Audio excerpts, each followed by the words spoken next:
Bismillahirrahmanirrahim. Assalamualaikum warahmatullahi wabarakatuh. Alhamdulillahi rabbil alamin. Hamdan katsiran thayyiban barakan fih kama yuhibbu rabbuna wa yarda. Asyhadu an la ilaha illallah wahdahu la syarika lah wa asyhadu anna Muhammadan abduhu wa rasuluh sallallahu alaihi wa ala alihi wa sahbihi wa man walah wa man tabi'ahum bi ihsan ila yaumil qiyamah.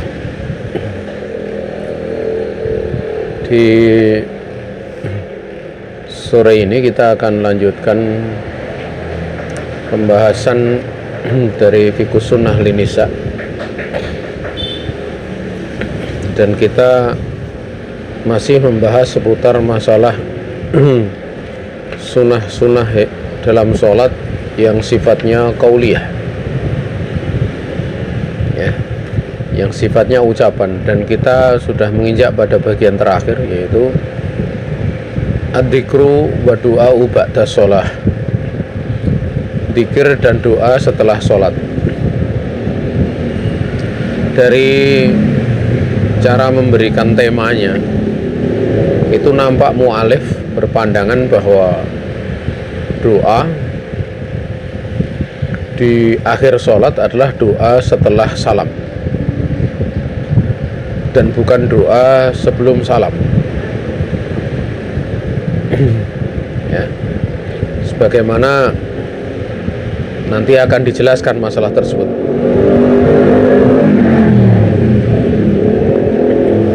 Karena memang dalam beberapa riwayat, ya, itu diterangkan dengan lafaz dubur, yaitu duburun atau dubur sholatin, di belakang sholat.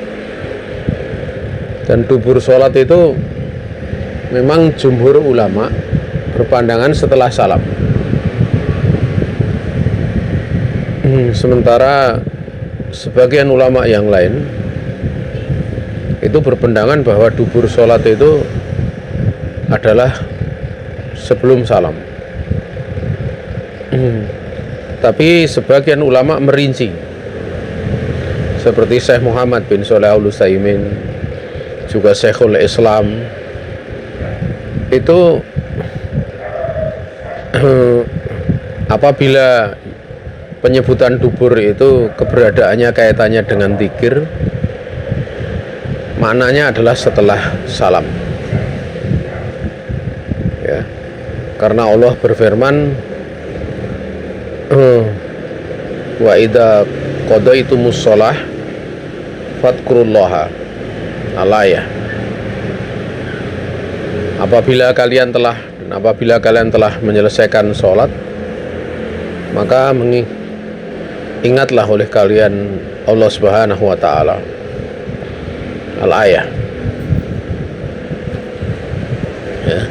Kemudian wa in kana du'aun, kalau lafaz dubur itu berkaitan dengan lafaz doa, ya.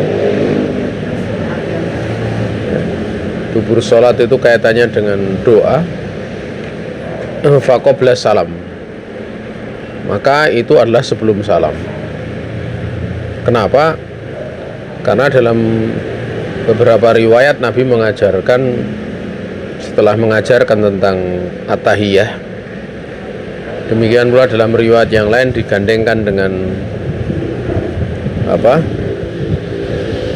Dengan sholawat. Nabi alaihi salatu wasallam menyebutkan tsummal yatakhayyar, ya, hendaklah kemudian dia memilih minad doa bima syaa, atau masya'a minad doa, apa yang dia kehendaki dari doa, ya. Dalam sebagian riwayat itu disebutkan hendaklah dia berdoa dengan apa yang dia kehendaki, falyat'u bima syaa, hendaklah dia berdoa dengan apa yang diinginkannya. Itu menunjukkan bahwa apa yang disebutkan oleh Syekh Utsaimin, kalau doa itu adalah sebelum salam, tapi kalau zikir itu dia adalah setelah salam. Dan riwayat-riwayat yang menyebutkan seperti itu memang semua disebutkan dalam bentuk dubur ya, belakang. Kebanyakannya adalah dalam bentuk dubur. Namun mu'alif di sini berpandangan dengan pandangan jumhur ulama bahwa memang zikir demikian pula doa itu setelah sholat. Dari lafaz dubur itu dimaknakan setelah sholat. Amad dzikru faqad sabata fihi ahadisu minha. Adapun zikir maka sungguh telah tetap di dalamnya hadis-hadis. Sebagian dari hadis tersebut itu yang pertama, man sabbaha fi duburi kulli sholatin salasan wa salasin wa hamidallaha salasan wa salasin wa kabbara salasan wa salasin fatilka tis'un wa tis'una wa qala tamamul mi'ah atau waqala tamamal mi'ah la ilaha illallah wahdahu la syarikalah lahul mulku wa lahul hamdu wa huwa ala kulli syai'in qadir ghufirat khotoyahu wa in kanat misla zabadil bahar.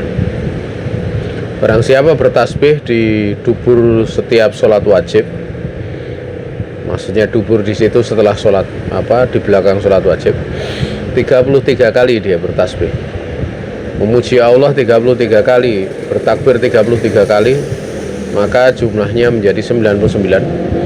Kemudian dia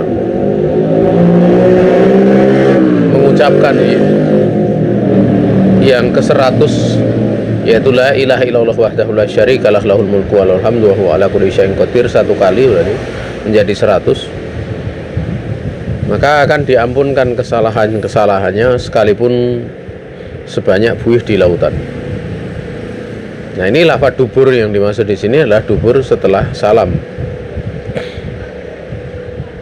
Karena yang diajarkan adalah apa? Zikir. Kemudian yang kedua adalah la ilaha illallah wahdahu la syarikalah lahul mulku wa lahul hamdu wa huwa ala kulli syai'in qadir la haula wa la quwata illa billah. La ilaha illallah wa la na'budu illa iyyah lahu ni'matu wa lahu fadlu wa lahu sana'ul hasan la ilaha illallah mukhlishina lahu din walau karihal kafirun. Sebagaimana dalam riwayat Imam Muslim. Ini juga zikir yang diucapkan setelah sholat. Ya. Juga ada yang mirip itu, la ilaha illallah wahdahu la syarikalah lahul mulku wa lahul hamdu wa huwa ala kulli syai'in qadir. Kemudian dilanjutkan Allahumma la mani'a lima a'taita wa la mu'tiya lima mana'ta wa la yanfa'u dzal jaddi minkal jadd.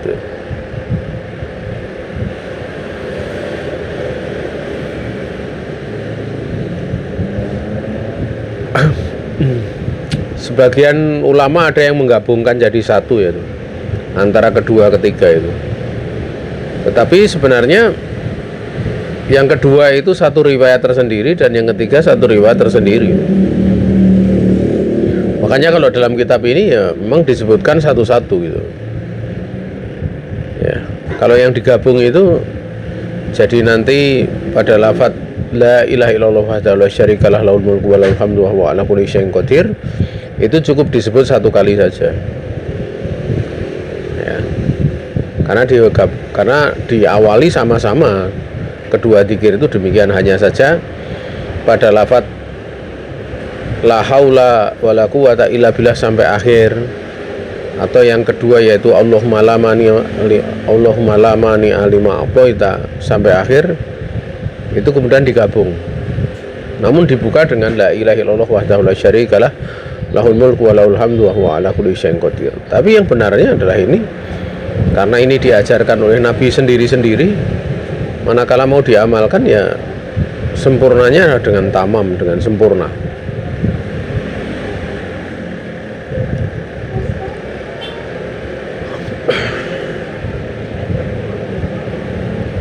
Kemudian yang keempat adalah karena Nabi alaihi salatu wasallam idzan sharafa min salatihi istaghfara salatan Wa qala Allahumma antas salam wa minkas salam tabarakta ya dzal jalali wal ikram. Kemudian kebiasaan Nabi alaihi salatu wasallam, kalau beliau sudah selesai dari sholatnya, beliau istighfar 3 kali. Istighfarnya sebagaimana sebagian rawi menyebutkan astagfirullah, astagfirullah, astagfirullah.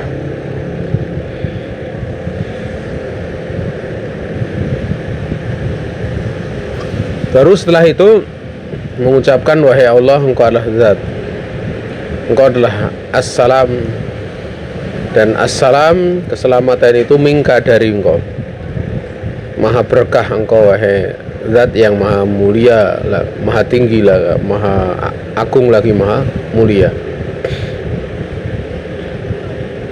Nah,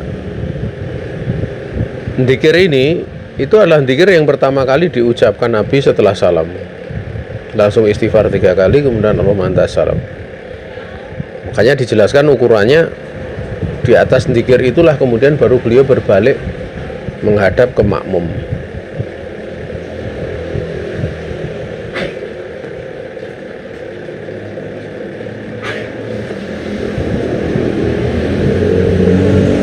Kemudian juga ada membaca Al-Quran setelah selesai sholat, setelah salam, sebagaimana dalam hadis yang dikeluarkan oleh Imam Abu Dawud, Tirmidzi dan Nasai dengan sanad yang hasan dari Uqbah bin Amir, dia berkata, amaroni Rasulullah SAW an aqra'a bil mu'awwidati duburakuli sholatin.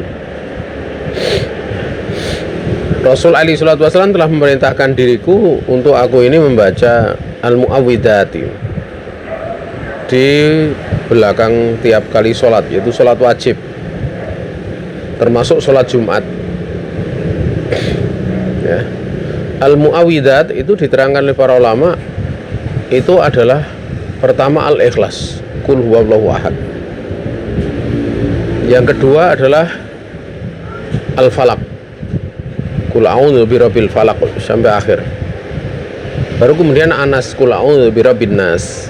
Itulah yang dikatakan sebagai surat al-mu'awwidatu, surat-surat yang digunakan untuk meminta perlindungan, ya, minta perlindungan.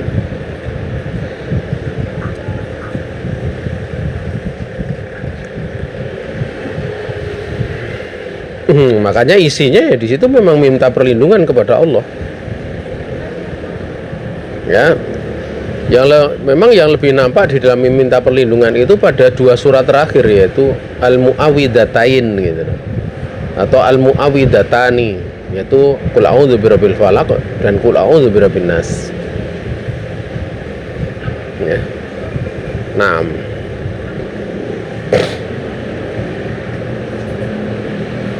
Makanya ini dibaca setelah selesai sholat, ya.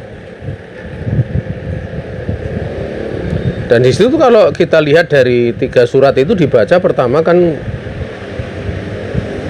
tentang mentauhidkan Allah Subhanahu wa taala. Ini dikatakan surat Al-Ikhlas. Ya.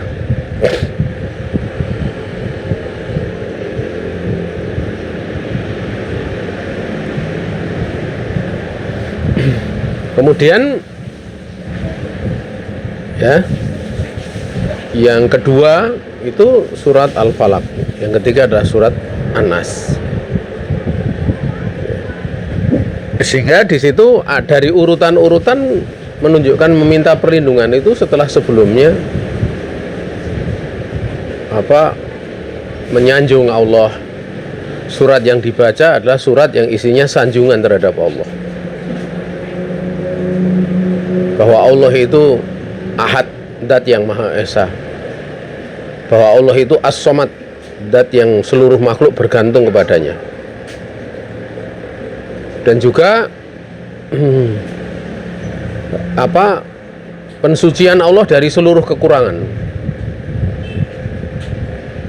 yang mana mensucikannya itu tidak sekedar mensucikan saja, tapi memang menetapkan pujian untuknya, yaitu pada ayat lam yalid walam yulad. Allah itu tidak beranak dan tidak diperanakkan. Walam yakul lahu kufuwan ahad. Dan tidak ada satupun yang sekufu dengannya. Nah, ini kan pensucian, mensucikan Allah dari kekurangan, dibersihkan, dinafekan, dan ditetapkan apa yang menjadi lawannya. Dan itu dimulai pada awalnya, yaitu Qul huwallahu ahad Allahus samad.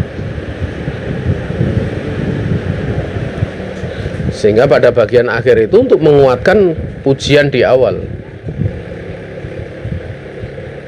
Ya. Makanya seorang dia mensucikan Allah itu tidak sekedar dia mensucikan Allah, tapi dia wajib menetapkan sifat kesempurnaan yang menjadi lawannya. Artinya dia memuji Allah Subhanahu wa taala. Makanya tasbih walaupun bentuknya mensucikan Allah, itu adalah pujian untuk Allah. Ya, pujian untuk Allah Subhanahu wa taala. Kemudian yang keenam adalah man qara'a ayatal kursi dubura kulli sholatin maktubatin lam yahul bainahu wa baina duhulil jannati ilal maut. Nabi bersabda dalam hadis yang dikeluarkan oleh Ibnu Sunni dengan sanad hasan, barang siapa membaca ayat kursi di belakang tiap sholat sholat yang wajib, maka tidak ada yang menghalangi antara dia dengan surga kecuali kematian. Ya. Jadi dari dzikir-dzikir di sini menunjukkan ya betapa keutamaannya sangat besar. Ya. Dari penyebutan bahwa membaca al-mu'awwidat kemudian baca ayat kursi, bagaimana dengan kaidah yang di awal telah diterangkan, kalau dubur itu berada pada konteks dzikir, maka yang dimaksud adalah setelah salam. Pada lafaz dubur kalau pada konteks doa, yang dimaksud adalah sebelum salam. Nah, itu bagaimana dengan bacaan Al-Quran? Maka bacaan Al-Quran itu dia termasuk dari keumuman makna zikir. Makanya tidak disyariatkan sebelum salam membaca Al-Quran. Di setelah tasyahud, setelah sholawat itu tidak disyariatkan membaca Al-Quran. Tapi kalau sudah selesai sholat berzikir, maka membaca Al-Quran ini disyariatkan. Maksudnya membaca al-mu'awwidat, membaca ayat kursi, dan di situ tidak disebutkan membaca Al-Fatihah. Banyak dari manusia dia mengkhususkan Al-Fatihah, padahal Al-Fatihah sudah dibaca pada saat berdiri, bahkan menjadi rukun di dalam sholat. Ya. Sehingga bacaan di dalam berdiri selama sholat dari awal sampai akhir baca Al-Fatihah itu sudah mencukupi gitu. Tidak ada hajat untuk dibaca setelah salam, karena kita tahu Al-Fatihah itu adalah surat yang paling agung yang ada di dalam Al-Quran. Bahkan dalam rukun sholat itu adalah a'dhamu arkani sholah, seagung-agung dari rukun sholat. Dan dibacanya saja disyariatkan untuk berdiri. Berbeda kalau membaca al-mu'awwidat, ayat kursi, ini kan dalam posisi duduk.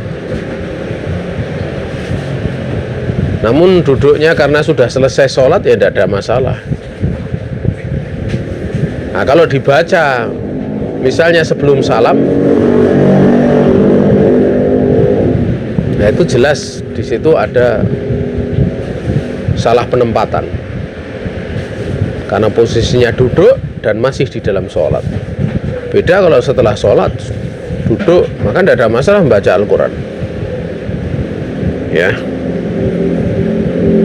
Allahu ta'ala alam. Sampai-sampai keutamanya kalau secara tersendiri kaitannya dengan ayat kursi, tidak ada yang menghalangi antara dia dengan surga kecuali kematian. Ini menunjukkan bahwa kematian itu adalah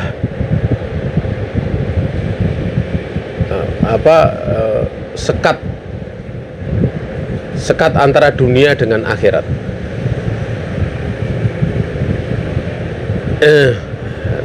Atau yang menjadi sekat ya antara dunia dengan akhirat. Makanya diterangkan oleh para ulama betapa dekatnya surga dan neraka itu dengan kita dari sisi waktunya, karena hanya dipisahkan dengan kematian.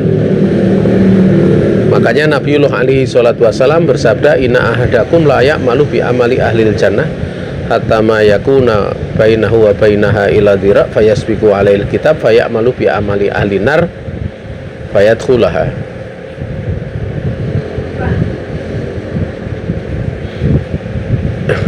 Sungguhnya salah satu dari kalian itu benar-benar akan beramal dengan amalan ahli surga.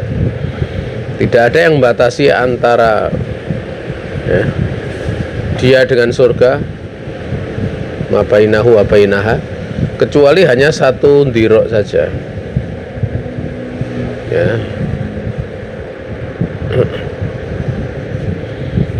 Ya, hanya satu dirok saja. Yang dimaksud satu dirok itu kematian. Namun mendahuluinya itu ketentuan dari Allah. Sampai kemudian dia beramal dengan amalan ahli neraka, kemudian dia masuk dalam neraka. Berarti kan memang dekat. Dan itu tidak menjadikan hadis itu menafikan adanya barzah, kubur. Ya.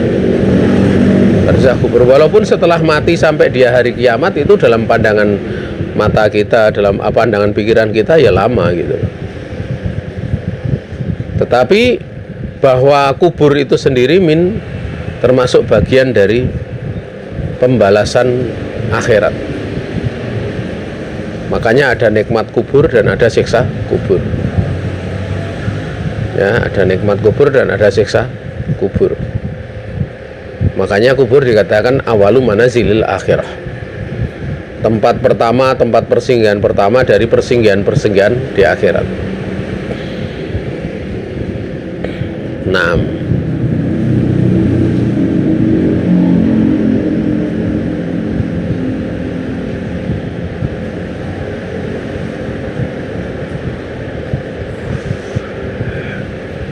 kemudian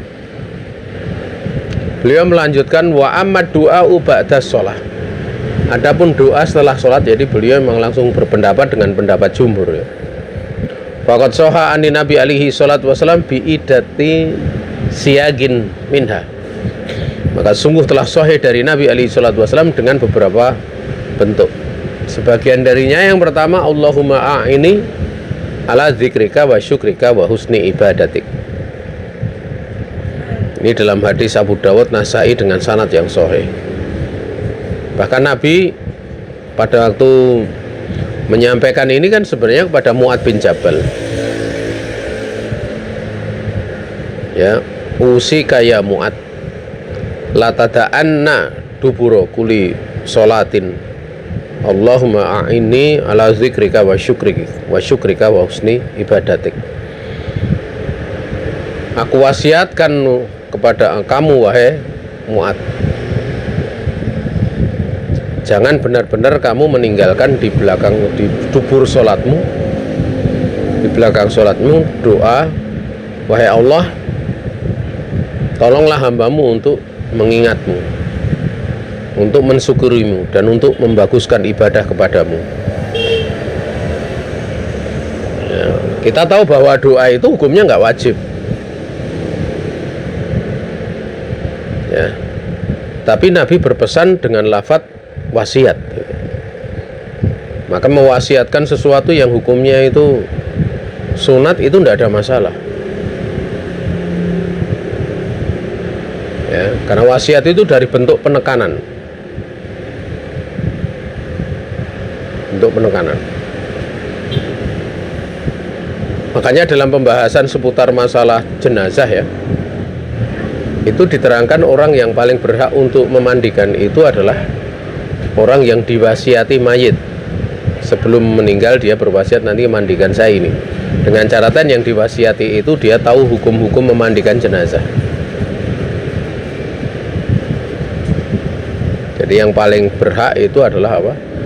Wasiyuhu, orang yang dia wasiati untuk memandikan.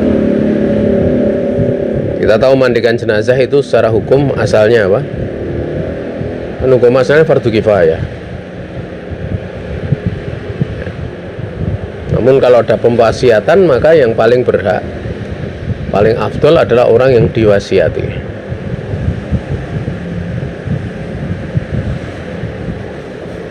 Nah, sehingga di situ apa doa Allahumma inilah zikrika wa syukrika wa husni ibadatik itu Nabi dengan memakai lafaz wasiat. Ya. Oleh karena itu wasiat itu perkara yang misalnya yang diwasiatkan itu perkara yang wajib seperti mentauhidkan Allah ya. Itu tanpa diwasiatkan pun itu hukumnya wajib untuk ditunaikan. Sebagaimana perkataan Abdullah bin Mas'ud tentang wasiat Nabi yang beliau ingin stempel. Itu pembahasannya seputar masalah tauhid. Demikian pula apa yang ada di dalam ayat yang disebutkan oleh Abdullah bin Mas'ud gitu. Ya. Dengan berbagai macam rincian hukumnya gitu. Nah, ya.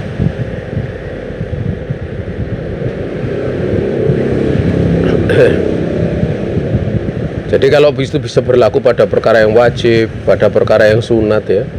Jadi seorang anak tidak mesti kemudian apa bingung misalnya orang tuanya berwasiat. Kadang ada wasiat orang tua itu bertentangan dengan nas. Misalnya dia memberikan sebelum meninggal nih, saya wasiatkan harta ini untuk si fulan. Sampai menabrak aturan di dalam mawaris misalnya. Yang dia harusnya dapatnya itu setengah dari saudaranya, sampai mendapatkan sama dengan saudaranya.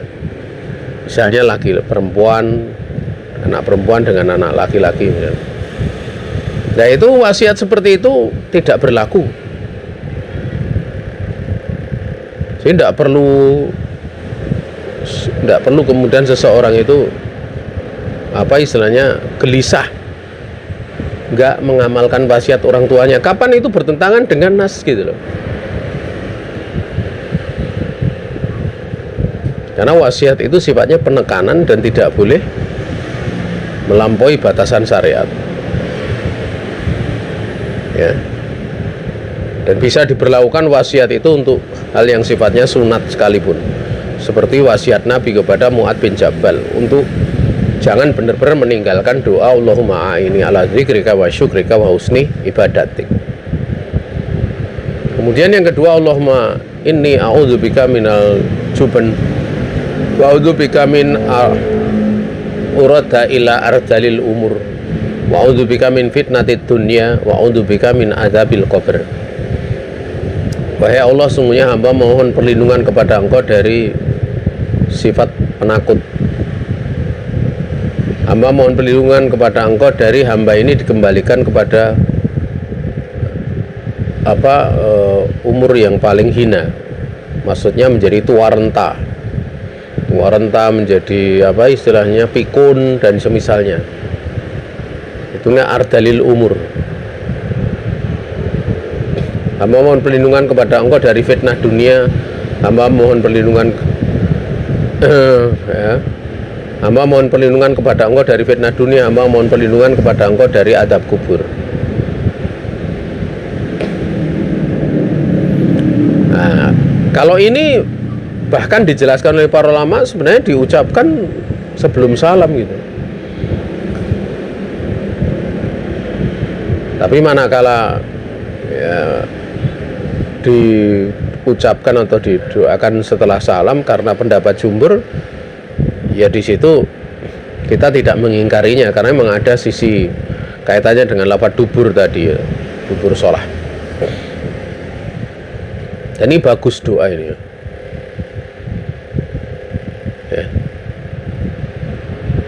Kalau di dalam dzikir pagi petang itu ada wasuil kibar, kejelekan di waktu tua, itu maksudnya tua renta, pikun dan sebagainya. Namun ada pula yang membaca dengan wasuil kibr, kejelekan dari sombong, itu di waktu dzikir pagi petang ya. Ini menunjukkan bahwa memang orang masuk umur tua itu nanti akan berkurang. Ada sesuatu yang berkurang. Tapi kalau dia minta perlindungan, maka kejelekan di waktu tua itu akan dijaga oleh Allah. Menjadi pikun dan yang lain sebagainya akan dijaga oleh Allah Subhanahu wa taala. Sehingga kalau kita lihat ulama kita itu, para ulama-ulama kita itu umurnya sampai sepuh tapi masih fasih gitu loh. Malah justru makin kokoh.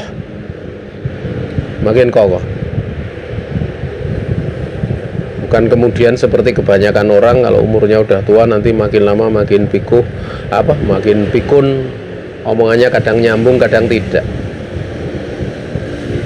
Dan Rasulullah SAW menjelang meninggal saja, menjelang wafat beliau masih fasih menyampaikan ilmu ya. Coba di antara ulama kita kalau kita lihat misalnya di hari ini ya Syekh Shalih Al Fauzan hafizahullah taala, itu kan udah sepuh ya. Tapi Masya Allah, kefakihan beliau itu sangat nampak. Bahkan tidak sedikit di kalangan para yang kalau kita lihat di grup-grup penuntut ilmu itu sering ditampilkan sosok beliau kemudian dikatakan afqahun nasi fil ard, orang yang paling fakih di muka bumi saat ini. Ada kadang ungkapan-ungkapan seperti itu. Dan memang beliau adalah orang yang sangat fakih gitu. Ya, sangat fakih.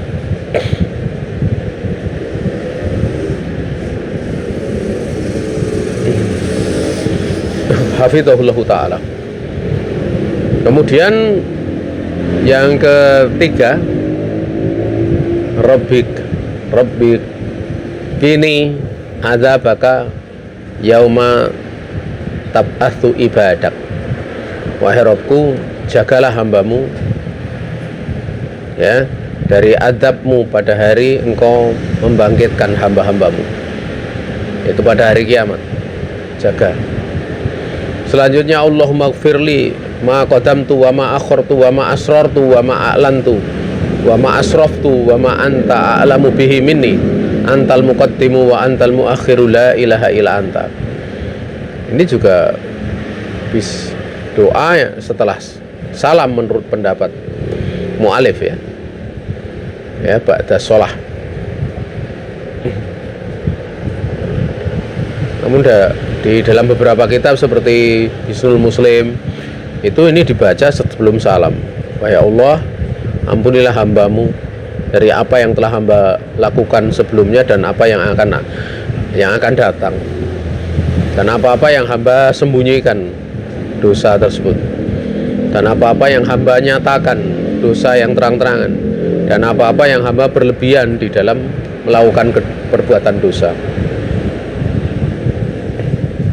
dan apa saja yang engkau lebih mengetahui tentangnya dibandingkan aku.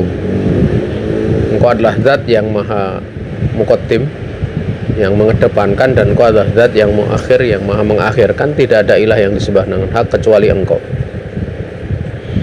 Kemudian secara khusus pada yang kelima itu ba'da sholat subuh, Allahumma inni as'aluka ilman nafi'an wa rizqan thayyiban wa amalan mutaqabbala. Ya. Juga Allahumma inni a'udzubika minal kufri wal faqri wa adabil qabr. Ya Allah, hamba mohon perlindungan kepada Engkau dari kekufuran dan kefakiran dan juga adab kubur. Nah, di bagian terakhir faedah yang kita bahas saat ini, beliau mengatakan doa ba'da sholati mustajabun. Doa setelah sholat itu mustajab insyaallah.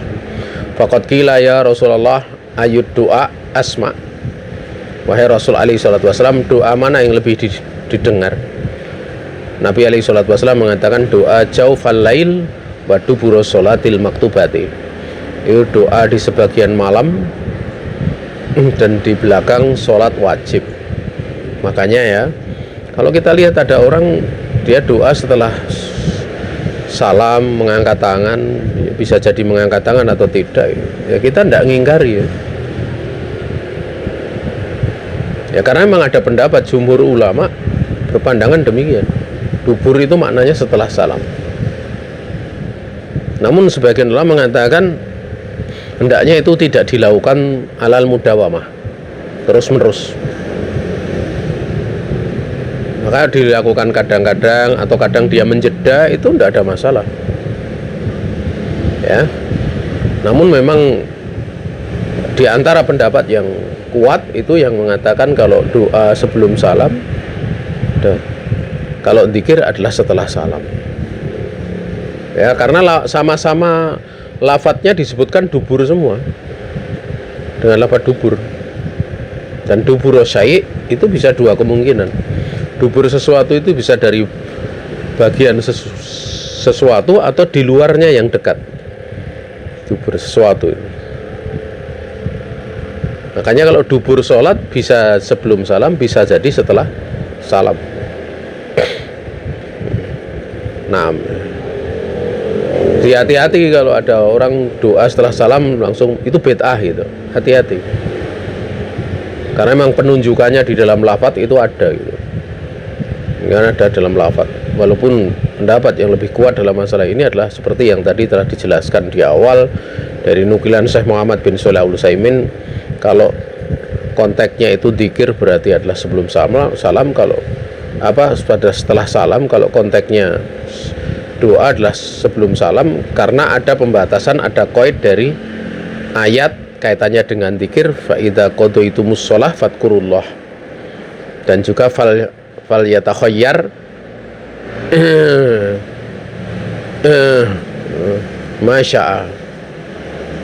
Yang pertama ayat itu disebutkan setelah sholat adalah dzikir, adapun sumal yatakhayyar itu adalah setelah tahiyat. Setelah tahiyat kemudian sholawat baru kemudian milih doa. Doa yang diajarkan oleh Nabi adalah doa minta 4 perlindungan. Kemudian silahkan untuk memilih doa yang ada setelahnya, dan sebagian diajarkan oleh Nabiullah Muhammad alaihi salatu wassalam. Namun sekali lagi ya, ini memang ada khilaf sebagaimana tadi telah dijelaskan. Ini saja yang bisa disampaikan ya di sore ini. Ada salah datang dari pribadi diri saya sendiri dan dari setan, saya istighfar kepada Allah Subhanahu wa taala. Ada benar semata-mata keluasan rahmat Allah Subhanahu wa taala diberikan kepada kita. Akhirul kalam. Assalamualaikum warahmatullahi wabarakatuh.